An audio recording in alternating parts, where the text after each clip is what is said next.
不过还好，阿姨，你该不会再忘记我了？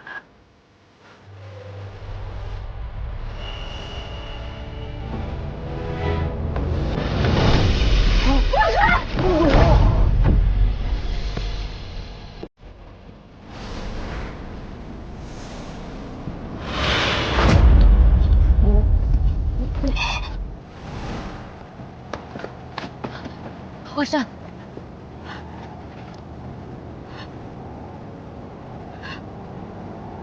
皇上，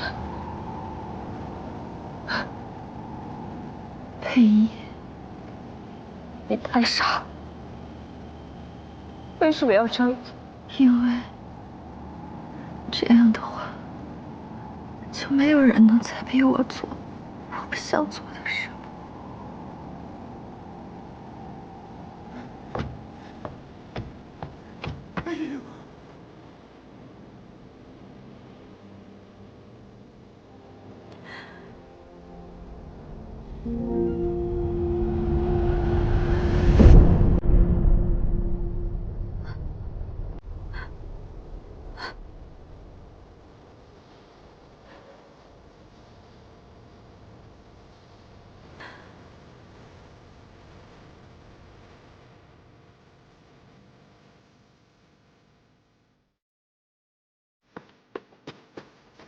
别装了，哪有人一直盯着一朵花看呢？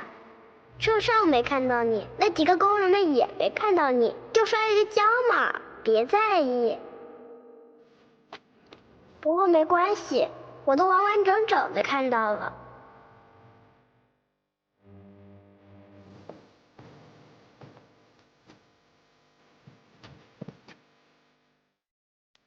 圣上让我送你的。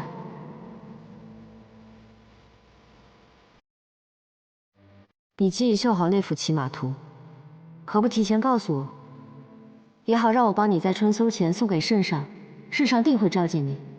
绣的不好，下次吧。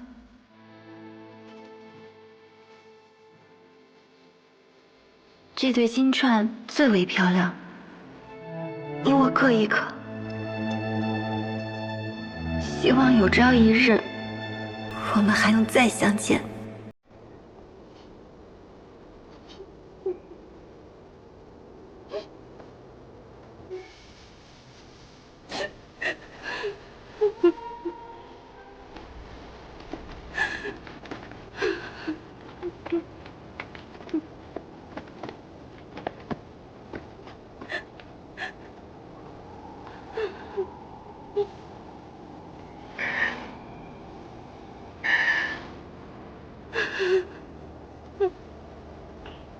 爱子万顺的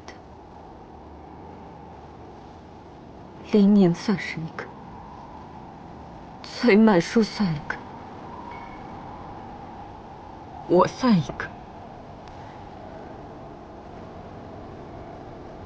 还有什么？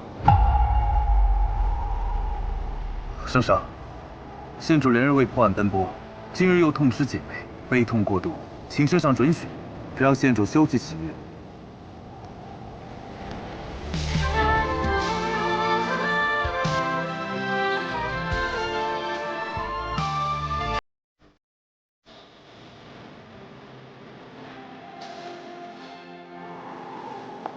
啊，圣上体恤，县主好生休息，近日不要到殿前去了，以免触景生情，睹物思人，再伤了身子。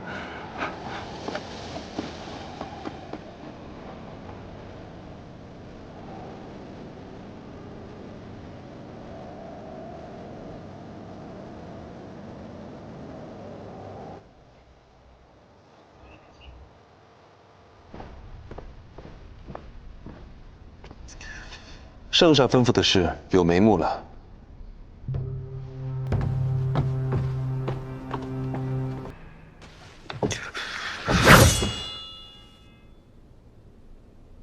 太史丞为何会在此处？与他无关。我一直跟着他，他没有作案时间。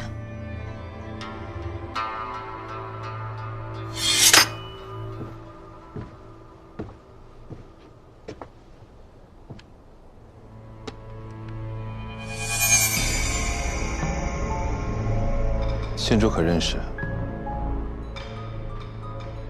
太史陈怕喜，是右相侄女，九娘崔曼淑。原本还准备明日找她论话，竟然死了。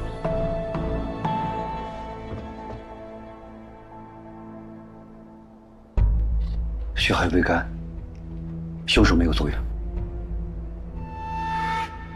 和舞台旁发现的嫌疑一致，都是宫中所用油靴。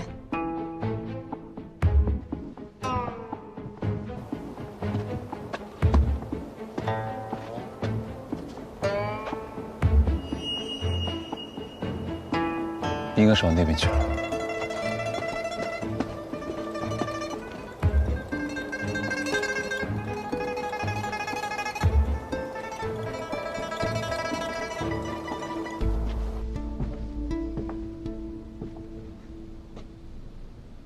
县主还是怀疑我，我从未怀疑过你。可县主随行我至此，说原定后加音的，不也是你吗？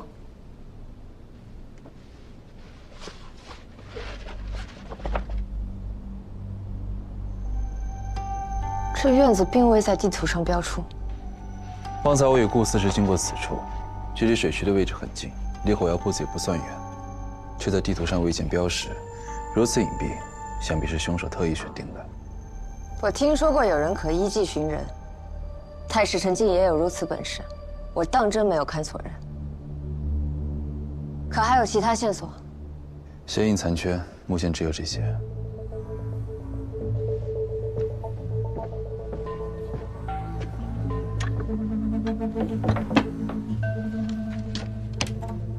县主可要亲自验尸？请太史丞回避。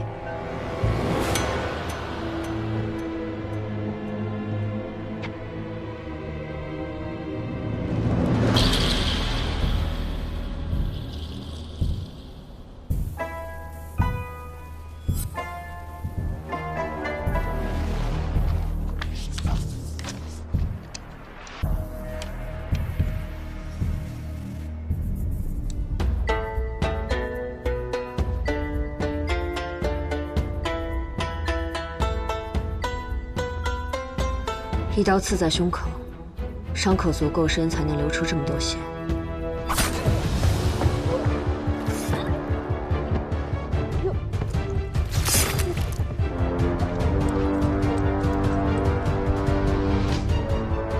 杀你的人一定非常恨你，他是谁？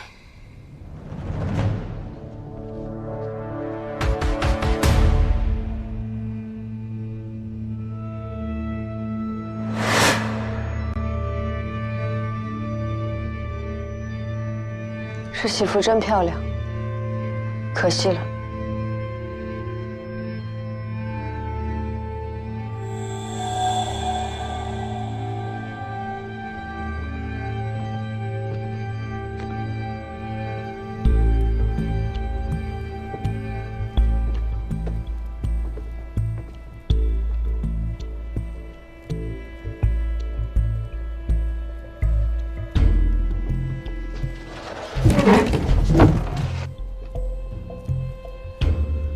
哎，有火药味，当心！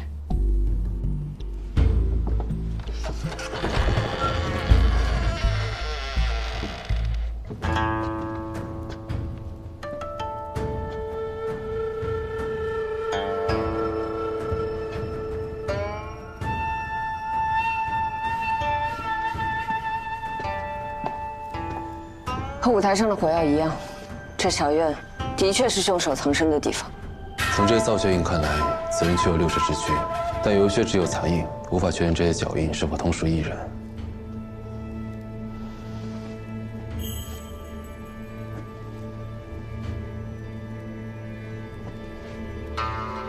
明日去一趟右相府，查查这未出阁的深闺女子，为何会身穿喜服出现在这里。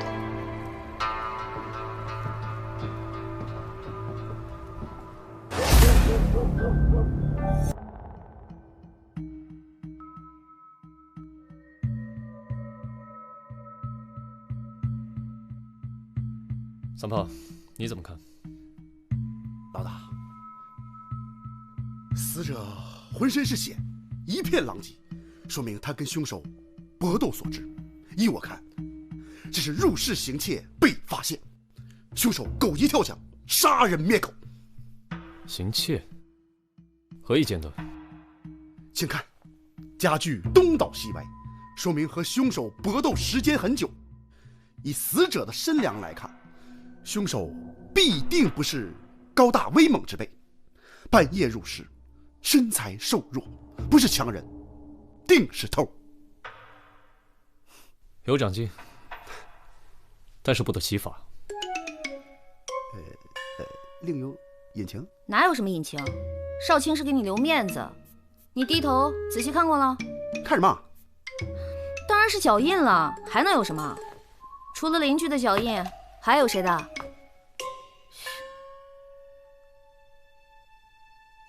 好像这刀……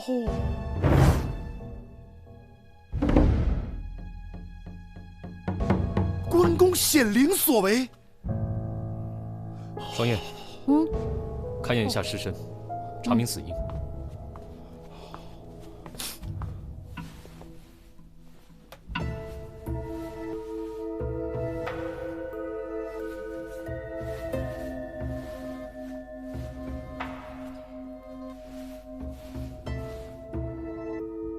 少卿，死者的指甲里面有大量的皮屑。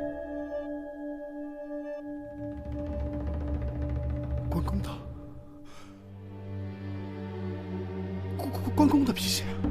哦，那我们拿回去点儿，回去供着吧。关公显的是肉身，还是法身呀？法身。到底是肉身还是法身呢？这问都没用的，这不明摆着吗？肉身。不，我说的是，凶手与他搏斗的时候被抓伤，那不就好办了吗？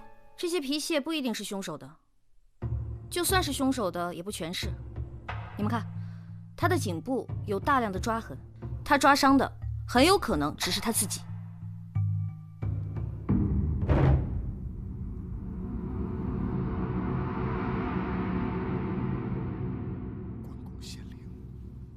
一魂夺魄呀，那这案子就破了，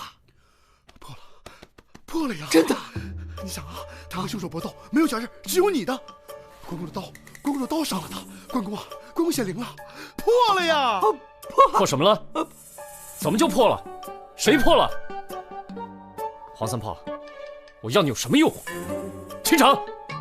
大理寺办案，闲杂人等一律逐出。大人，他不能走啊！他是他的邻居，是他发现尸体的啊！我说你出去。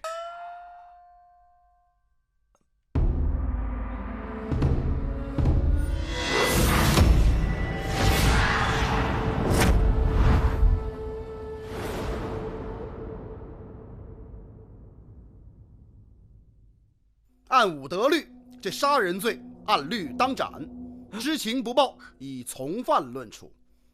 报与不报，你选一个。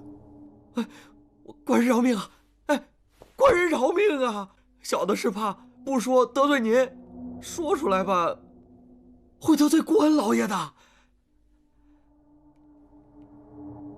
我们老爷可比关老爷不好惹啊！那小的说，昨天夜里小人都已经睡下了，突然听到隔壁苏秀在家里有桌椅被撞倒的声音，小人本以为是他家娘子回来了，俩人又吵架了，小人就想着去看看热闹，不是去劝劝架。他娘子人呢？好像是回他娘家了。他二人经常吵架吗？没错，经常吵架。从什么时候开始的？我记着，打他娘子过门就这样了。不过吵归吵，倒也不记仇。每次吵完以后，两个人又恩爱的不得了。接着说，你出来的时候都看到了什么？苏秀在家里点着蜡烛，小人就隔着窗户看见苏秀才一个人的身影，在房间里边撞来撞去，撞来撞去，反正就是到处乱撞。这房间里也没有别的人呐。现在想起来，还是这位官人说的对，是被关老爷附体了。你看，你看，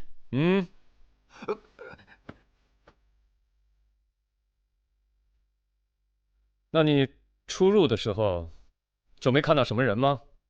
没有，小人进去的时候就看见苏公子已经躺在地上了。哦，还有那把关公的刀，沾着血，就掉在旁边了。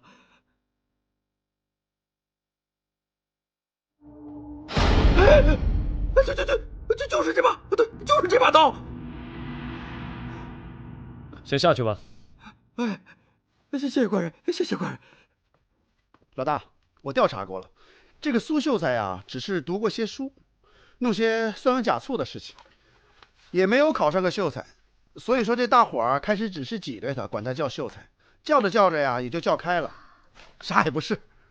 他一个读书人，在家里供关公干什么？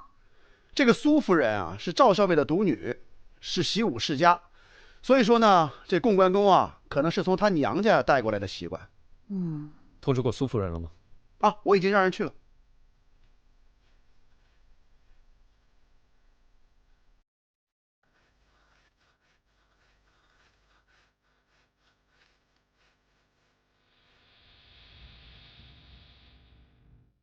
哎，你说说，这最近哪儿来那么多奇怪的案子啊？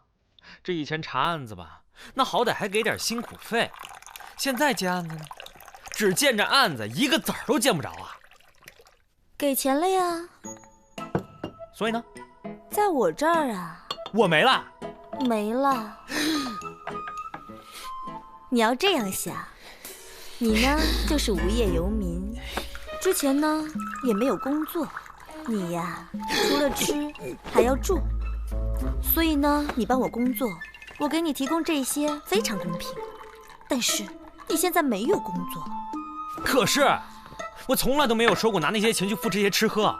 再说不是说好了要两人分账吗？按照你那种分账的方法呀，老娘这店早就被你吃空了。这赔本买卖我不做了，你自己跟他们解释去，就说我不在。四娘，萨摩人呢？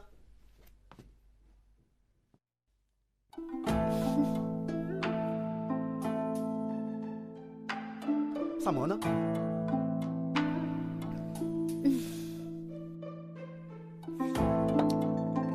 萨摩呢？哦。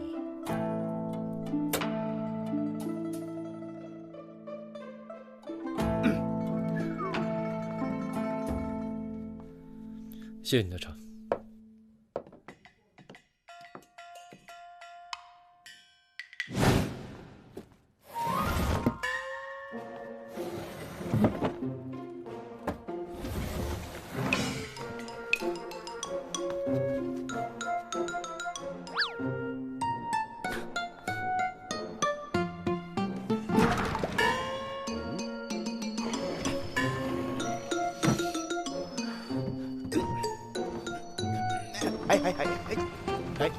哎！我去！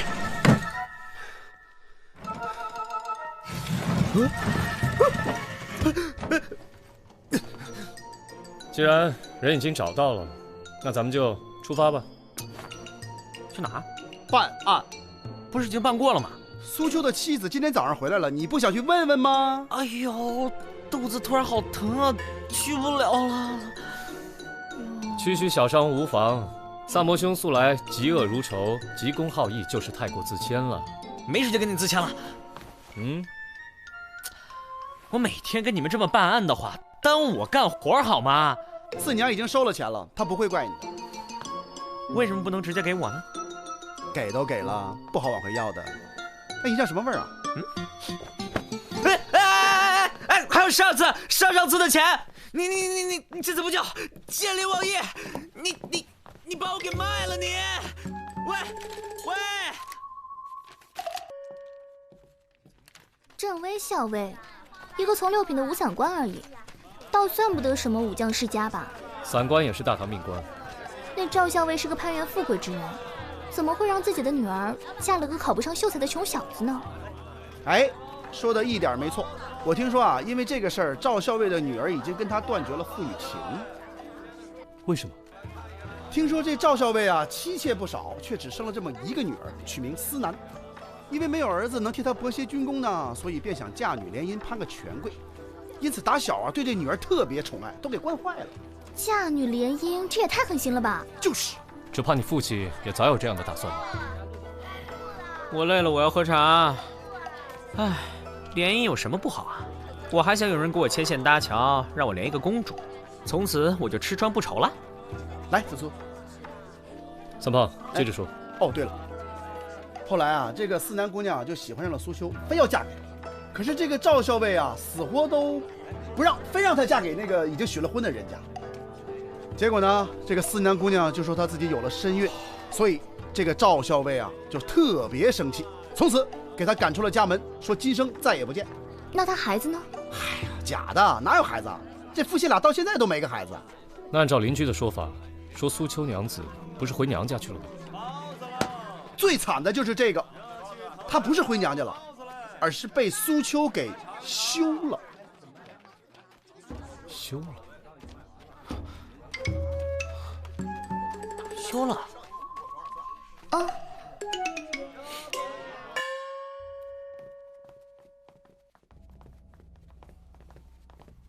哎，不是说回来了吗？人呢？苏夫人回来没进屋，直接去后院了。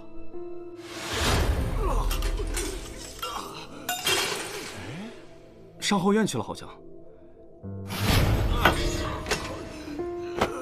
啊！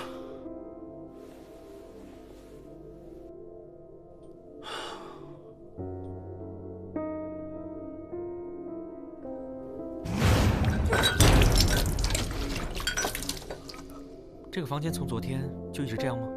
是。那这些杯子从昨天一直就摆在这儿吗？嗯。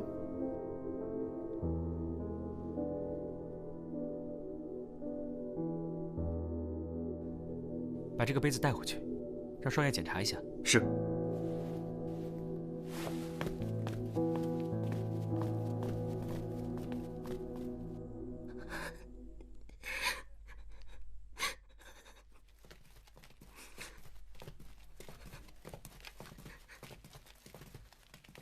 你是苏夫人吗？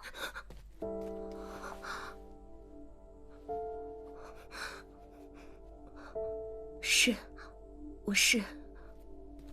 槐花？哎，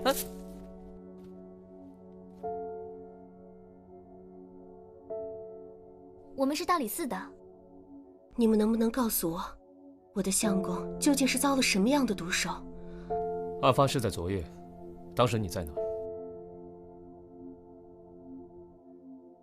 你们是在怀疑我？你对外称你是回娘家，可据我所知，你跟娘家早就断绝了关系。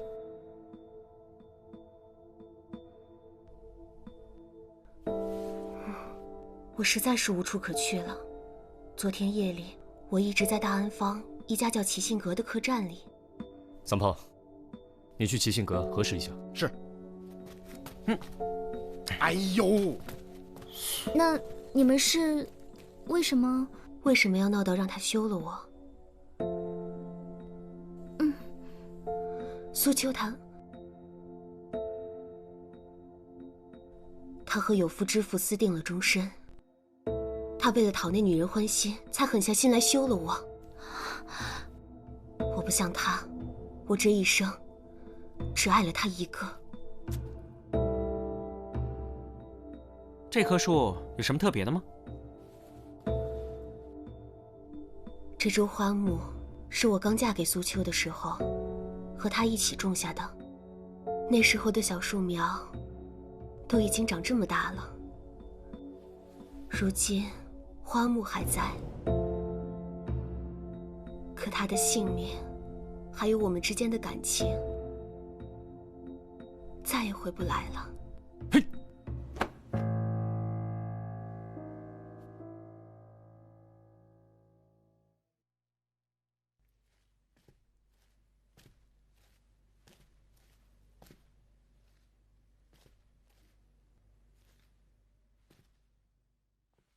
老大，我找齐新阁掌柜问过了，昨晚赵思南确实住在那儿。一直没出来吗？是，夜里一个人叫了一桌子菜，边哭边喝酒来着，怎么劝都劝不住，还招来一帮图谋不轨的小混混，还是老板亲自帮他出头。那女子的情况，你了解多少？她是个有风韵的女子。你跟她相识吗？是致远书斋的少奶奶。书斋？前段时间家里有些困难，苏秋就拿着她手里的几本古书去书斋卖。因为想卖个好价钱，她就时不常的去书斋，同掌柜的说话。几次下来，两人便相识了。那书斋的掌柜没有察觉吗？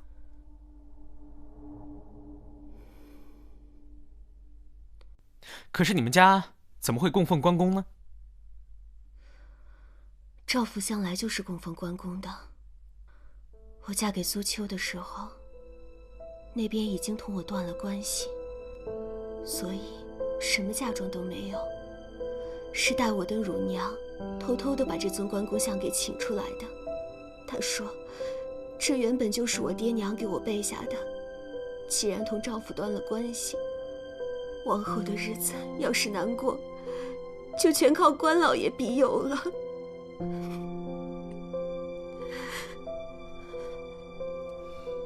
这么说，真是关公开了眼，帮你杀了负心人？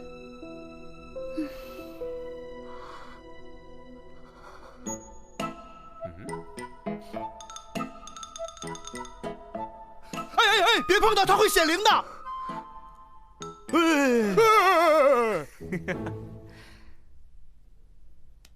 你们也都听到了哦，这回真是关老爷出马哦。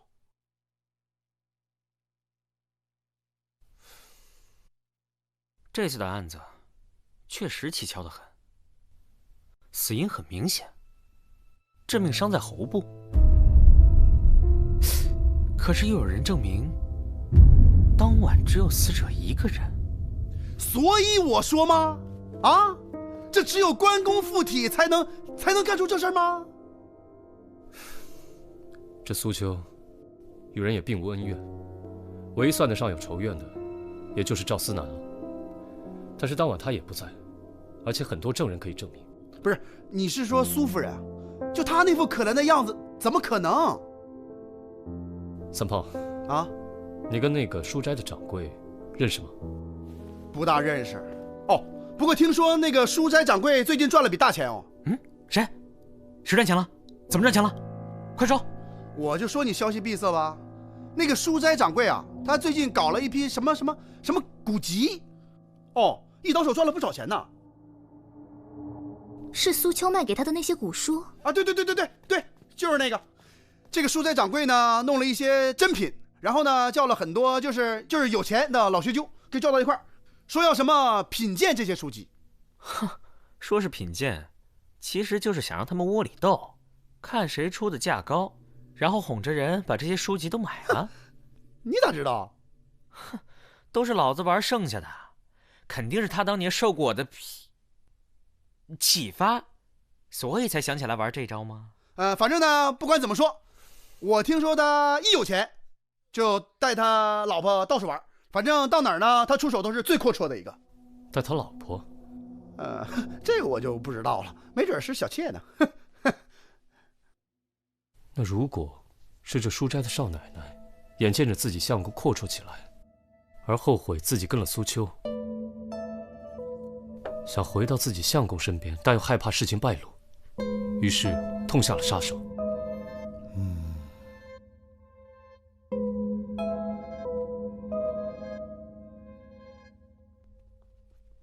请。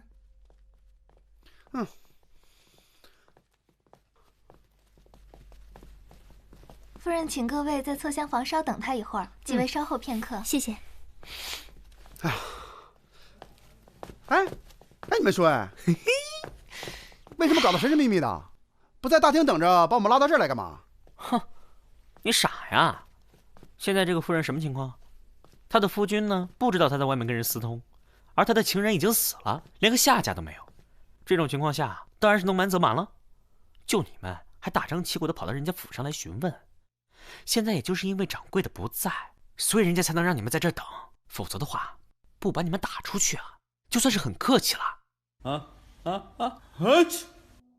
我就纳了闷儿了啊，怎么那么多人家喜欢养些花花草草，好闻吗？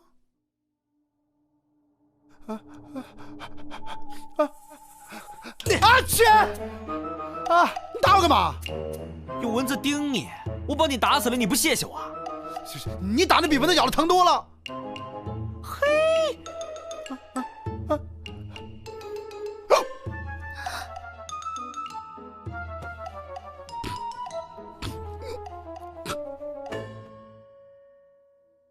案发当时你去了哪里？昨天白天的时候，他托人带信儿给我，说让我去趟他家。我还纳闷呢，怎么能这么正大光明的去他家呢？到了以后，他才告诉我他已经休了妻，说要同我私奔。私奔？我真是又喜又怕，同他商量了好久，我们才计划好路线。回到家以后，慌慌张张的过了一夜。今天早上等我夫君出了门，我就说是细软，谁知道他……你是说，昨晚你跟何掌柜在一起？嗯。昨天你去他们家的时候，有没有吃什么东西啊？或者有没有喝茶呢？没有，我没有吃东西，也没有喝茶，我从来都不喝茶的。验毒？验什么毒？这死因不是很明显吗？刀伤贯喉。大人说了啊，不怕1万，就怕万一，赶紧的。我都查了这么长时间了，要是有毒，我早就发现了。你再看看那喉咙、那嘴，你再验一验。啊，行。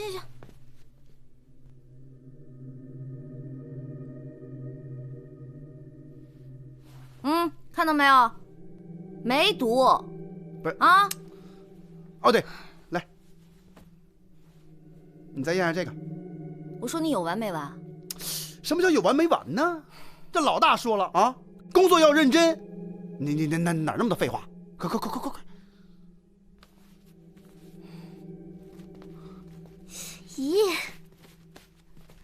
咦！好了，你们先进去问，我去洗个手。好。我不知道他吃了什么，为什么这么问？他受是除皂了吗？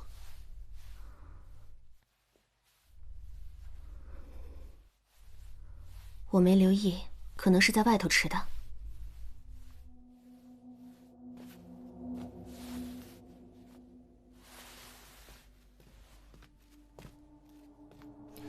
现场还没清理的时候，这里有一些被打翻的茶具。苏秋，她平常有喝茶的习惯吗？他唯一的爱好就是品茶。那他可有固定的品茶时间？一早一晚。那他平时爱喝什么茶？这个我不太懂，要不然我去把茶叶给你们拿过来吧。嗯。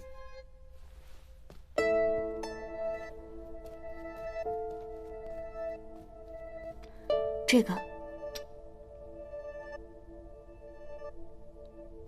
这是什么人送的？你怎么知道是别人送的？茶叶都包成了小包，每一包是1壶的量，只有茶庄里最名贵的茶才会这么包装。可这样也是为了防潮啊！防什么潮啊？费点料包的漂亮一点，是为了卖一个好价钱，还防潮？用这种小包，若是其中的一包下毒，别人就查不出来了。可苏家现在如此不景气，苏秋如何负担这茶叶的花销呢？是茶庄掌柜送的，他是苏秋的发小。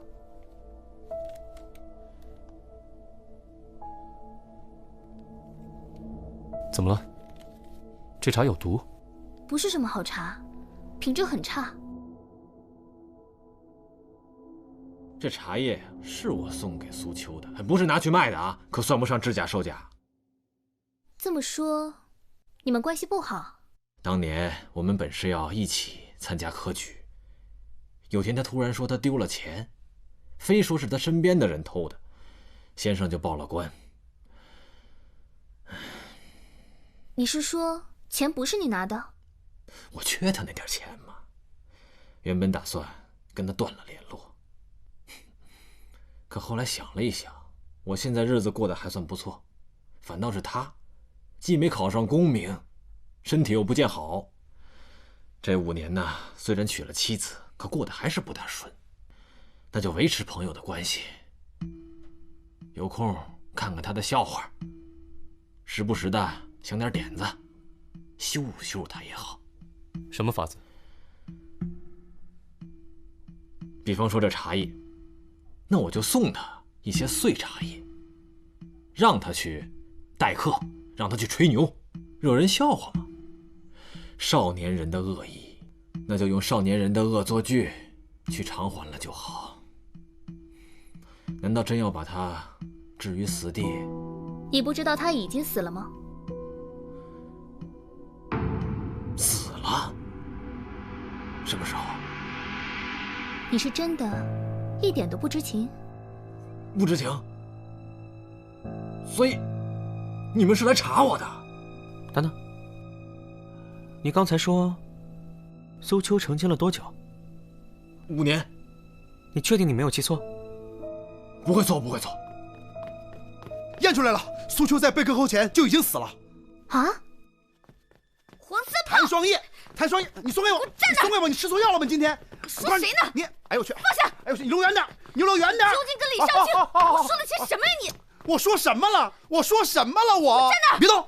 我说什么了？哎，那苏秋一命呜呼的话，还怎么割喉啊？哦，这个，哎，你放下！你们俩到底说什么呢？啊，不是老大，你少说2句，闭嘴，放下！你放我就放。放！老大，老大那个，你说。少卿，我的意思是，苏秋即使没有被割喉，那天晚上也依然会毙命。之前3炮让我验毒，我还觉得很奇怪，在死者的喉部和肠胃，我都已经用针试过了，均没有发现有毒。后来我又仔细的检查了一遍，发现死者的喉部出现了急性水肿。水肿？你可听说热能动风的说法？热能动风？热了就热了，还能吹动啊？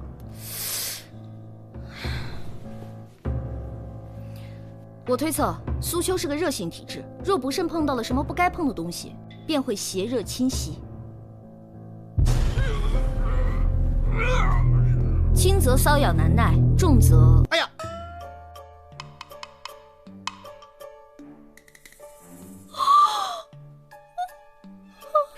老大，你是叫我去办案的吧？那什么，那个3炮！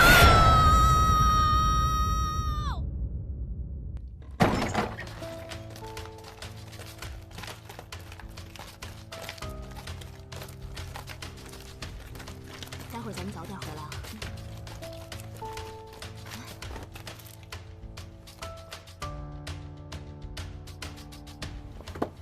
这谁啊？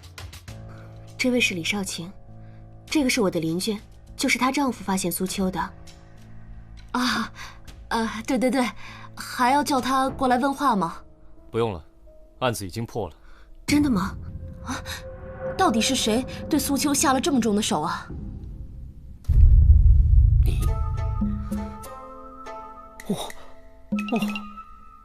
被自己吓到了。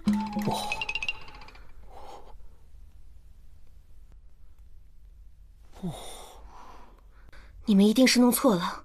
那天夜里，我一直都待在七星阁里，根本就不需要你在场，因为这就是一场定时杀人案。定时杀人？我想请问一下，你跟苏秋成亲多久了？5年。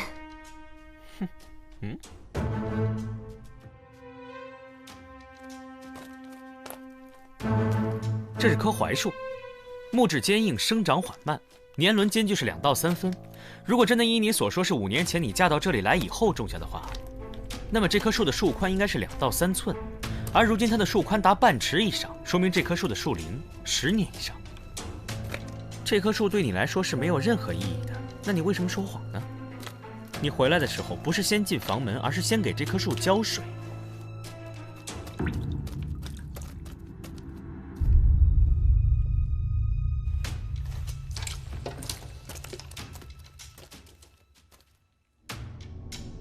是何原因呢？你并没有你表现出来的那么难过吧？否则你怎么还会有心情给无关痛痒的花木浇水？所以你在这件事上说了谎，来掩盖自己的异常行为。可是这件事情呢，你又不得不做，所以我就推测，你一定是想毁灭关键性证据。水里有毒！啊，这不可能啊！那我们喝的水也是从那井里打上来的。要是那水里真的有毒的话，我们早就死了呀。这水里面确实没有毒，可是即便是同样一盆花，有的人会闻到花香，有的人却会因为花粉不服而狂打喷嚏。啊嚏！苏秋对花生不服的事情，我想除了苏夫人，没有人会更了解了吧？那么在案发当日踏上的茶具里，怎么会出现细小的花生碎屑呢？这不就是一个很普通的杯子吗？有什么好验的？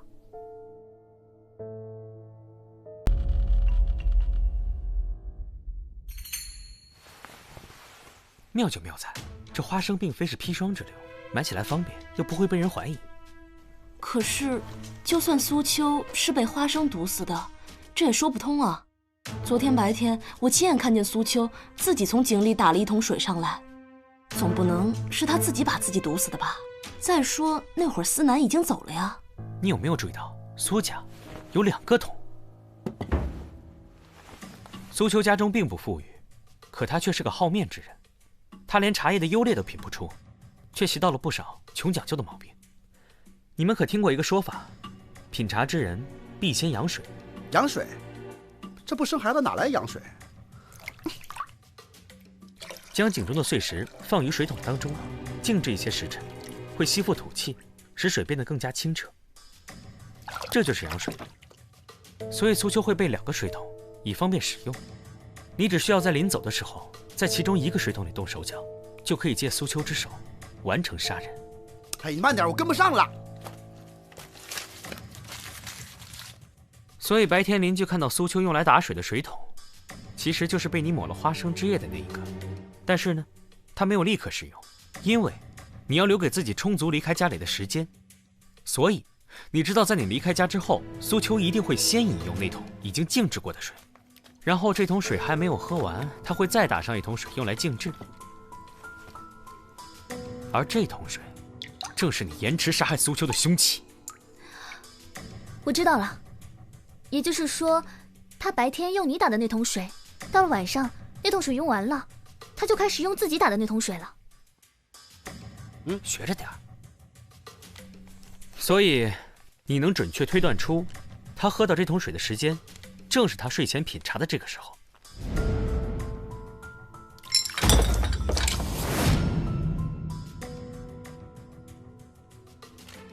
那关公那把刀是怎么回事？这就是他另一个高明之处。他知道很快就会怀疑到他身上，所以为了混淆视听，他就制造了关公杀人的假象，而且为了洗清嫌疑，还做出这副惹人心疼的样子。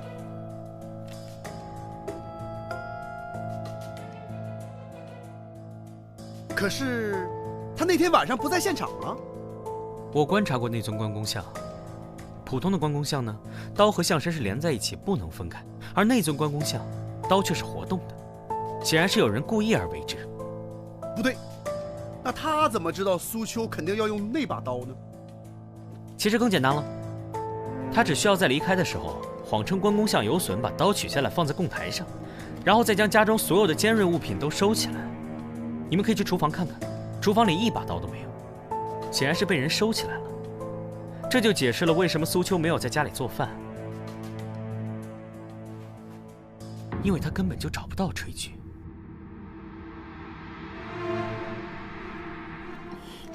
哎，你倒是说话呀！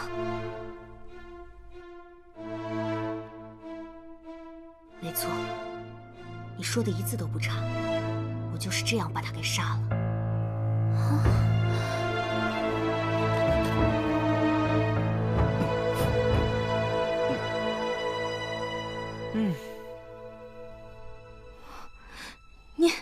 你这么做图什么呀？啊？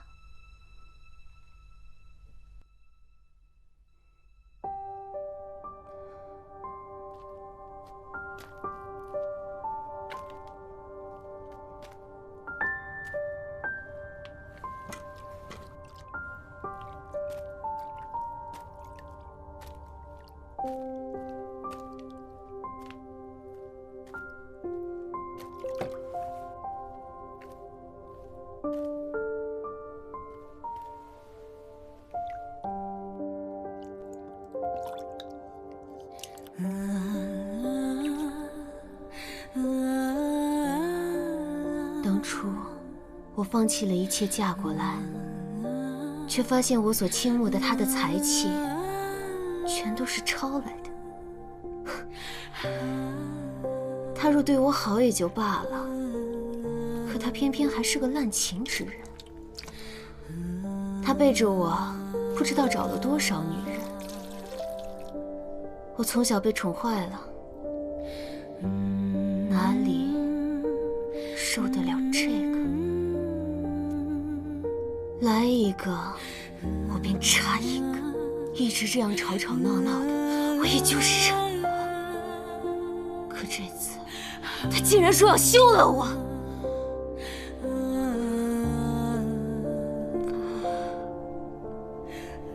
我同家里闹成那样，他休了我，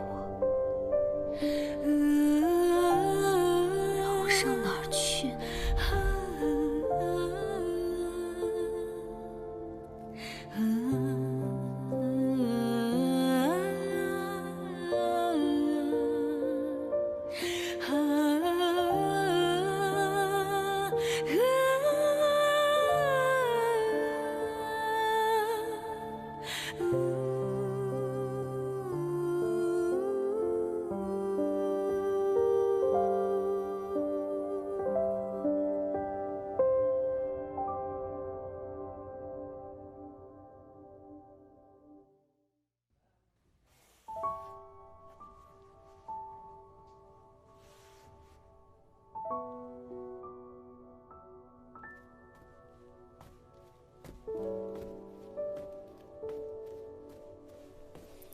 紫苏姑娘，怎么了？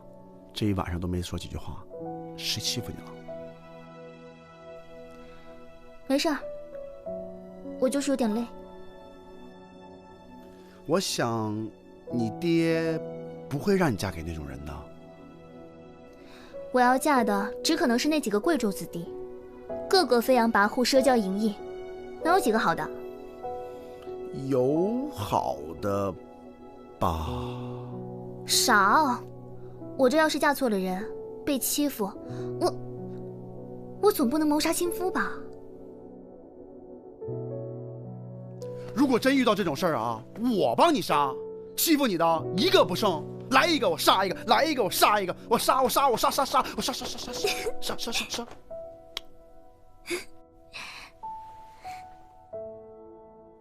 干嘛？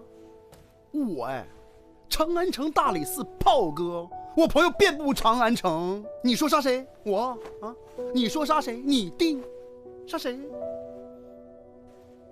杀谁？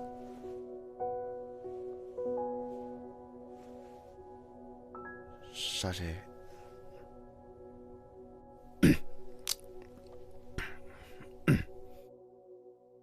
天夜凉，早点回去休息啊，别冻着。那我先。